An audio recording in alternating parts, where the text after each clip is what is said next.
My name is Nancy, 35 years old. I live with my husband Charles, who's 3 years older than me, and our 6-year-old daughter, Aurora. We've always lived with my in-laws since our marriage, but last year, we built our dream home on the same property as my in-laws. We get along well with my Phil and Mill, and living under the same roof was fine, but when I became pregnant with our second child, they kindly offered to let us build our own house on their land. My parents live a plane ride away, so having my supportive in-laws nearby is comforting. Aurora is very attached to them, so when our work runs late, they sometimes look after her. My Mill loves gardening, so we felt bad about the reduced garden space, but she said, at my age, a smaller garden is easier to manage. I started gardening after getting married. I had planned to grow summer veggies like cucumbers and tomatoes and radishes in the winter. My Mill showed interest and often helps me out, making it a fun activity for both of us. Aurora isn't very picky, helps by watering the plants and says to them, "Grow big and tasty." One evening, after finishing my part-time job, I found a girl sitting alone in front of my in-laws' house. I hadn't seen her in the neighborhood before, so I approached her. "Hello. What are you doing here?" I tried speaking gently, but she just stared back without responding. Thinking my Mill might know something, I rang the doorbell. "Hello. Hi, it's me, Nancy. Just a moment." My Mill quickly came to the door. "Nancy, welcome back. What's up?" "Well, about this girl." "Huh?" My Mill looked out from the entrance and seemed surprised. Then after a moment of thought, she seemed to remember. "Are you Ivy?" "Huh?"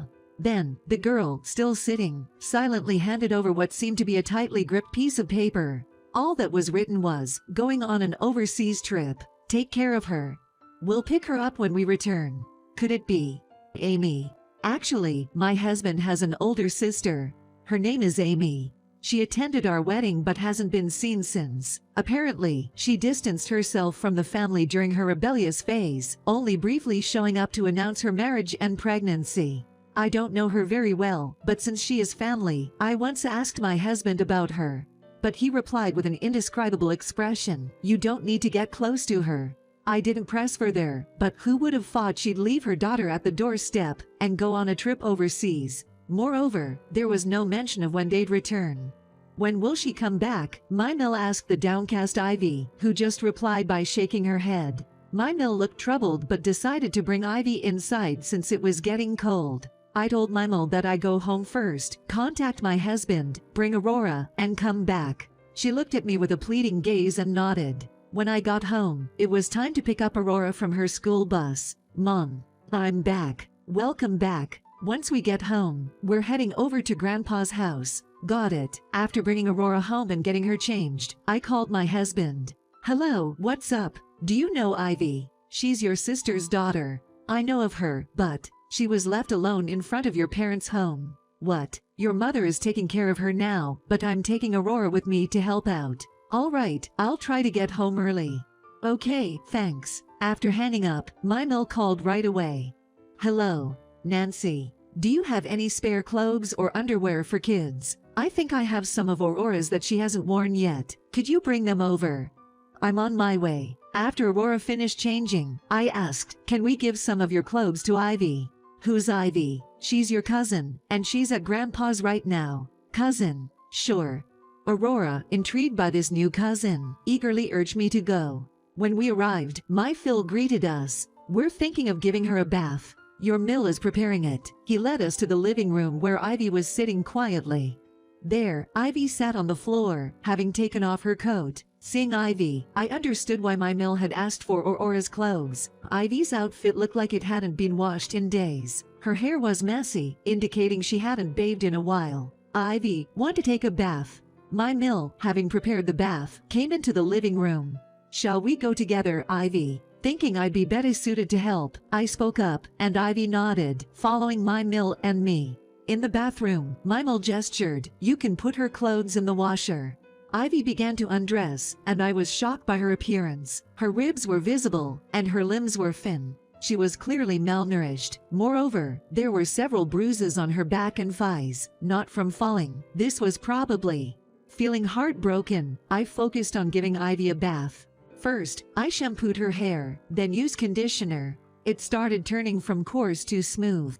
as I scrubbed her skin. The dirt washed away, revealing a fair complexion.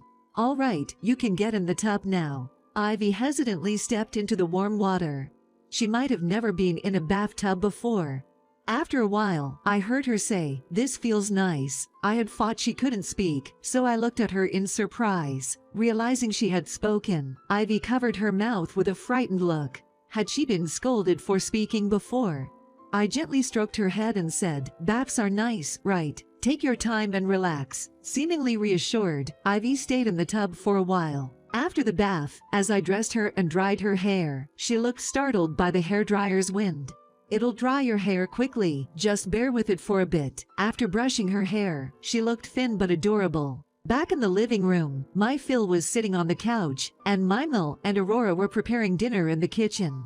"You're back, Ivy. Dinner will be ready soon." Ivy then took out a cardboard box from her backpack. Wondering what she was up to, my Phil and I watched as she began to eat the cardboard. "Ivy, wait." I rushed to stop her.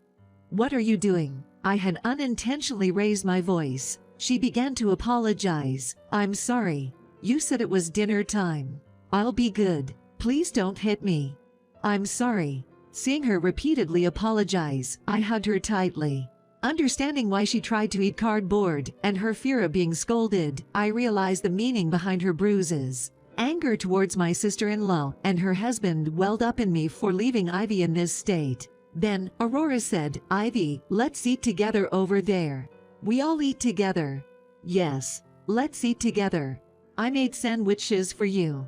"Sandwiches? What's that?" "This." Aurora brought out a small sandwich from the kitchen. "This is for you." A puzzled Ivy looked at Aurora, who said, "You can eat it." Hesitantly, Ivy took a bite. "This is my first time eating bread. It's so good." Wait, her first time? In this day and age, a child who hasn't eaten bread. "Over here, we have side dishes that Grandma made. Want to eat together?" Encouraged by Aurora, Ivy took a seat at the dining table. "I've never seen this kind of food. Can I eat it?" "Yes.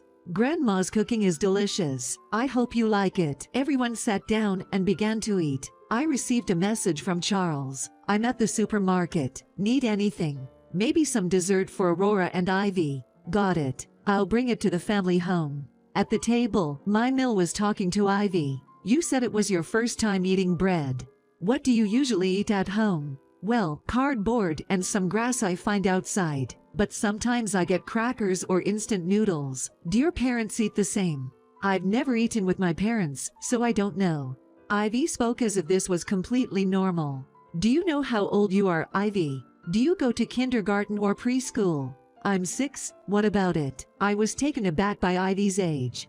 "You're 6, Ivy. Aurora is also 6. She's 6 and hasn't been to kindergarten or preschool. I wonder what they have her doing at home." "What do you usually do during the day?" "Well, I always stay inside a cardboard box. I can only come out to go to the bathroom. There's a blanket inside, so I nap and listen to the TV. I'm not allowed to make any noise." "What happens if you make noise or come out of the box without permission?" "My mom and dad would hit me."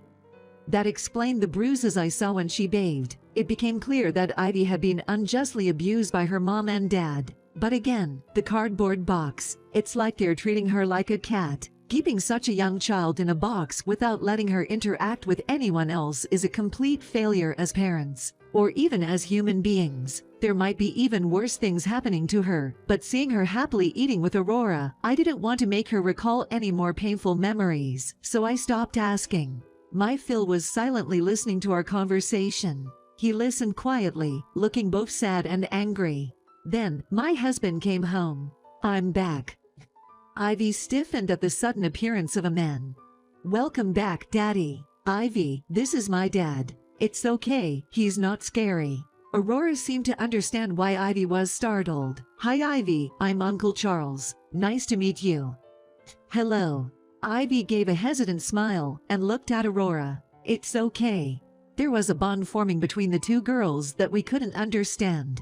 Charles handed a shopping bag to Aurora. "There's cake and cream puffs inside. You can eat them while watching TV at that table over there," and directed the kids to the living room. Back at the dining table, the conversation turned to Ivy and her parents. I heard she was left at the doorstep. What's going on? It seems Ivy has been abused by Amy and her husband. She even tried to eat cardboard earlier. She doesn't seem to bathe often either. When I bathed her, I saw bruises on her back and thighs. She said she gets hit. She spends her days inside a cardboard box. Ivy is being neglected and abused. I can't believe this. Amy. My Phil muttered his daughter's name and stood up, heading somewhere. Charles followed him out. Dad, Charles, where are you going? We're going to the police to report this. They are criminals. My Phil replied in a quiet, angry voice. We can't let this go. This isn't something humans do. In that case, I'll go with you, Father. I was the one who actually saw the bruises. Charles, you haven't had dinner yet, right? My Phil hadn't actually seen Ivy's bruises. It would probably be faster if I acted as a witness. With that thought, I decided to leave the kids with my Mill and my husband, and I headed to the police station with my Phil. At the police station, they were very understanding and listened to our story. When we consulted with Child Protective Services, we learned that my sister-in-law and her husband had been on their radar for some time. Apparently, there were several reports from neighbors about hearing voices crying out, I'm sorry, and loud sobbing. Even when the staff from Child Protective Services tried to visit, my sister-in-law stubbornly tried to hide Ivy. The staff told us that thanks to our report to the police, they would now be able to meet with Ivy. We didn't know when my sister-in-law and her husband would return. Until then, Ivy would stay with us. While I was at work, my Mill would take care of her. Seeing how well Ivy and Aurora got along, we decided to put off placing Ivy in a child care facility, at least until we figure out what will happen to my sister-in-law and her husband. Aurora and Ivy are the same age, but Ivy is a bit smaller, so Aurora seems to feel like she's gained a younger sister. Whether it's mealtime, bath time, playtime, or bedtime, Aurora never leaves Ivy's side. Aurora has always had a strong sense of justice and even mediates fights among her friends, but her desire to protect Ivy seems especially strong. We took Ivy shopping on a day off. We needed to buy her clothes that fit and other necessities for her new life. Ivy was amazed by the large crowds and big buildings, but Aurora and her held hands, with Aurora telling her, you can't leave my side, okay? Ivy seemed happy. By the end of the week, she was showing us her sweet smile. Aurora and Ivy sleep together as if they were real sisters. About a week later, on a day I had off from work, my Mill rushed to our house. Nancy, Amy is coming to pick her up. My sister-in-law had called her parents' house, and my Mill had asked her what time she would be coming, but she only conveyed her message and hung up. However, from the background noise, it seemed she was at an airport or a large train station, and that's what my Mill came to tell me. My Mill said that when she told my Phil, he told her to call the police. I immediately called the nearest police station and explained the situation. They agreed to discreetly park a patrol car nearby and wait. A few hours later, when my sister-in-law and her husband came to pick up Ivy, they were immediately taken into custody by the police. The charge against them was child abandonment, the crime of abusing Ivy. It's a very serious one. During the investigation, both of them claimed that the other was the mastermind behind the abuse and that they had just been going along with it, trying to shift the blame and avoid responsibility. There was no mention of I'm sorry or any sign of remorse. They probably abused their own child because they only care about themselves. It's an unforgivable act. It's almost certain that my sister-in-law and her husband will be arrested and sent to prison. As for the future, there was talk of Ivy going to an orphanage. While I felt like taking her in, I decided to leave the decision to my in-laws and husband. After much discussion, my Phil and my Mill decided to adopt Ivy. Of course, our family will fully support them. This means Ivy won't need to go to an orphanage. Ivy also told us she didn't want to be separated from us. It's only been about 2 weeks, but I'm so glad Ivy seems to trust us. Ivy doesn't ask anything about her biological parents, my sister-in-law, and her husband. She might want to leave her painful past behind and enjoy her new life. Later on, my sister-in-law and her husband were sentenced and sent to prison. They got 3 years. While people might not change, I truly hope they reflect on their actions. After that, my parents-in-laws filed for compensation on Ivy's behalf. After my sister-in-law and her husband served their time and was released from prison, my parents-in-law intended to have them pay a lump sum in cash. My parents-in-laws were determined not to let them escape, so there's no way they can run away. We're also considering a restraining order to ensure Ivy's safety. On the other hand, Ivy, who has now officially become the adopted child of my parents-in-laws, will be attending the same kindergarten as Aurora. Next year, they'll both be attending the same elementary school. At kindergarten, Ivy always sticks close to Aurora, but Aurora, who has many friends, keeps introducing her to new people. Every day, they tell us about who they played with. They're always chatting away, making things a bit noisy, but it's great to see them so happy. Ivy is still petite, but she's starting to fill out a bit. I believe she'll grow taller in the future. She's also taken an interest in the family garden located between our house and my in-laws. The other day, she and Aurora helped weed it. Seeing my growing belly, Ivy is excited as if she's getting a little sister. I think the baby in my belly will be happy to have two older sisters like Aurora and Ivy. I'll do my best to be an adult who can protect our children.